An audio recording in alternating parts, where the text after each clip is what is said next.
Kwa majina yangu naitwa Impokavit Kileo, natokea mkoa wa Kilimanjaro, wilaya Hai. Amen. Boma Ng'ombe. Amen. Ninapenda nimshukuru nalo Mungu ni kwa habari ya mafundisho yako kwenye maeneo matatu.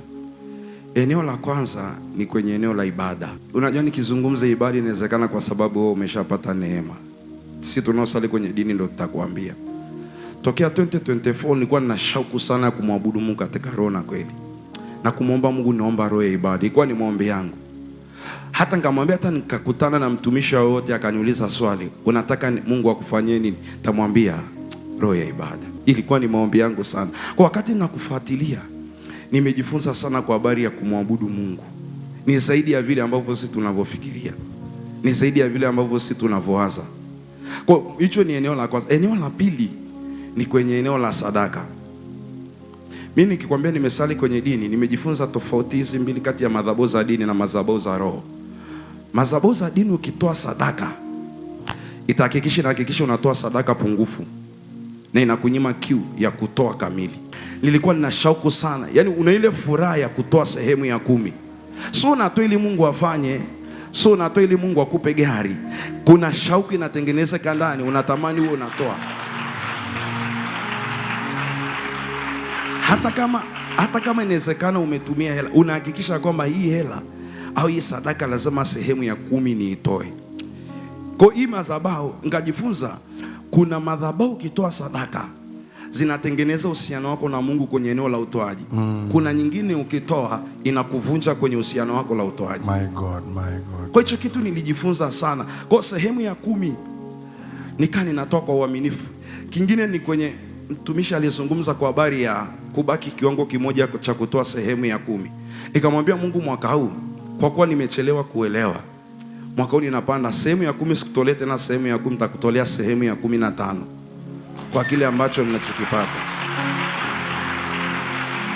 Neno la tatu ambalo nimejifunza kwako ni kwa habari ya upendo wa Kristo. Nilijifunza sana kwenye kipindi cha ile Oktoba 29. Kuna kitu kikubwa sana ambacho ulinifundisha, kwa akili za kibinadamu ilikuwa ni ngumu kukipokea. Makosa ya kanisa ni makubwa kuliko makosa ya mataifa. Kile kitu kilinishangaza kwa sababu nimezungukwa na watu, na mimi mwenyewe hiyo hali ilikuwa ndani yangu. Unaomba huku ukiwa na mihemko wa kisiasa.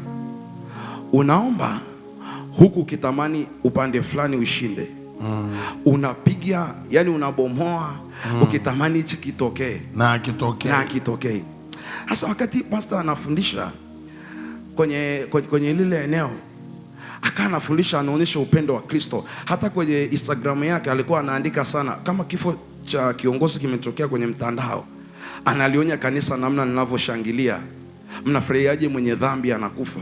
Kwa nikauona ule upendo wa Kristo. Kumbe kuna mahali ambapo nimejifunza, kizazi cha Tanzania cha vijana tulioko sasa, kuna mahali tunachelewa kwa sababu hatujajua yule ambaye amebeba kutuonyesha upendo wa Kristo. Kwa hicho kitu kilinifundisha kwa asilimia kubwa sana. Hata kama kiongozi ana shida gani, hata kama ana nini, wewe unapaswa kumwombea. Ushuhuda wangu wa mwisho ni kwa habari ya yale malengo ambayo nilisema tuandike, ambayo unaona kabisa ile aliwezi kutokea. Sawa. Tukaandika mimi na mke wangu. Uko online sasa? Niko online na ule mkesha tulikuwa tunafuatilia. Na ile baada tulikuwa tunafuatilia, tukaandika yale malengo, kila kitu tukakiandika. Moja ambacho kitu tulikiandika ni Mungu atupe gari. Niliomba Mungu gari, lakini na wazo wa kununua pikipiki. Kilichotokea nikawa ninakusanya hela.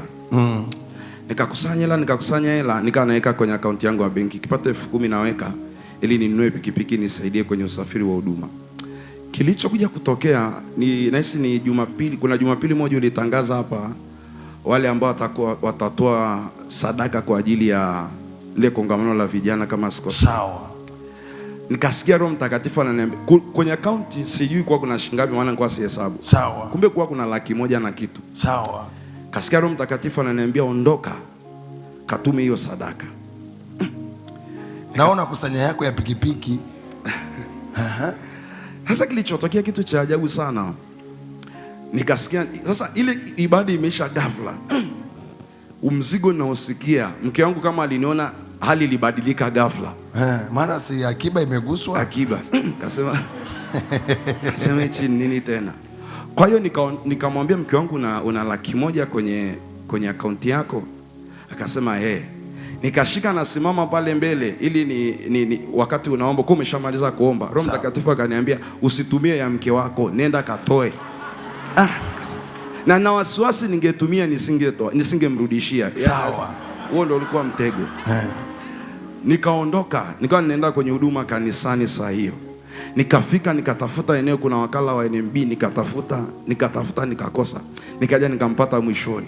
Nikatoa ile hela, nikaituma. Halafu nikaondoka. Kilichokuja kutokea wiki inayofuata, kuna rafiki yangu mmoja ambaye ni mtumishi, anasali makanisa ya kiroho. Sawa. Akaniambia kitu, akanipigia simu, ilikuwa ni siku ya Alhamisi. Akaniambia kesho Ijumaa, ilikuwa ni Ijumaa. Akaniambia Ijumaa utakuwa nyumbani? Nikamwambia saa ngapi? Nikamwambia akaniambia saa 9 nitakuja. Akamwambia sawa. Hakuja Ijumaa. Jumamosi akasema anakuja, hakuja. Akaja Jumapili hii hapa. Akaja na gari yake, akawa amepaki hapo nje. Ndio tulikuwa tujenee kwenye huduma huko kwa ya akagairi.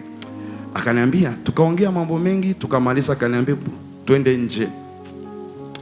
Tukaenda nje, tukaingia kwenye gari yake. Akaniambia, ndugu yangu, unajua kitu kimoja cha ajabu? Nimepishana na Mungu muda mrefu sana, ila nimekuletea hii gari. Yesu, makofi mazuri sana. Haleluya. Kwa tukafika kwenye gari, akaniambia hii sauti nimepishana nao sana. Akaniambia, mtumishi wa Mungu, gari lako hili hapa. Alafu akachukua hatua. Nikamwambia, kwa sababu tulikuwa tuna safari ya kuja Daje na yeye, nikamwambia basi nenda na gari alafu rudi. Akasema sitaki, gari lako hili hapa. Nikizungumza na hivyo unaweza usinielewe, lakini nazungumza na mtu ambaye kwenye familia kwetu hakuna historia mtu kumiliki gari.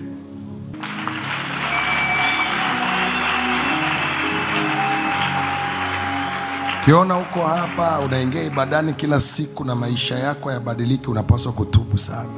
When you see that you enter into the service every day and your life does not change, you need to repent. Si tu kufurahia shuhuda unazozisikia. Not just to be happy about the testimonies that you hear. You need to cry for God's mercy. Unatakiwa ulilie rehema za Mungu. Hao hawajawahi kufika. These guys have never come. Wanafuatilia kwenye mtandao. They only follow online. Sina namba yao ya simu. I don't have their phone numbers. Sina ukaribu nao. I don't have any proximity. Lakini wanamtii Mungu kila Mungu anachowasemesha. But they obey God with whatever he says. Hata mtu anaweka akiba yake kwa ajili ya kununua pikipiki, lakini aliandika hitaji, akasema lile ambalo unaona aliwezekani kabisa uliandika, akaliandika. But he put an impossible need on the altar.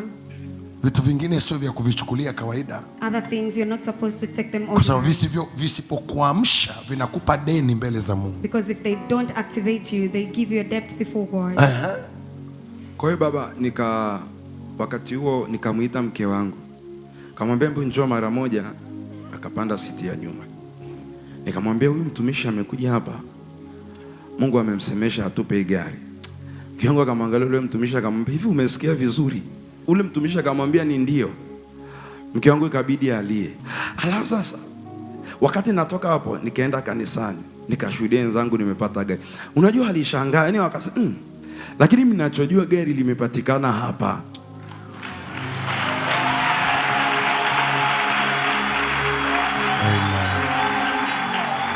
Kwa hiyo nachomshukuru Mungu sana ni kuijua hii madhabahu. Nimejifunza vitu vingi. Barikiwe sana. Ninasikia wito mkubwa sana ambao Mungu amekupa. I hear a great calling that God has given you. Huyu ni mwalimu mkubwa sana wa neno la Mungu. This is a great teacher of the word of God. Haijalishi unatokea wapi. It doesn't matter where you come from. Yeyote amchaye Bwana hukubaliwa na yeye. Whoever that fears God is always accepted by him.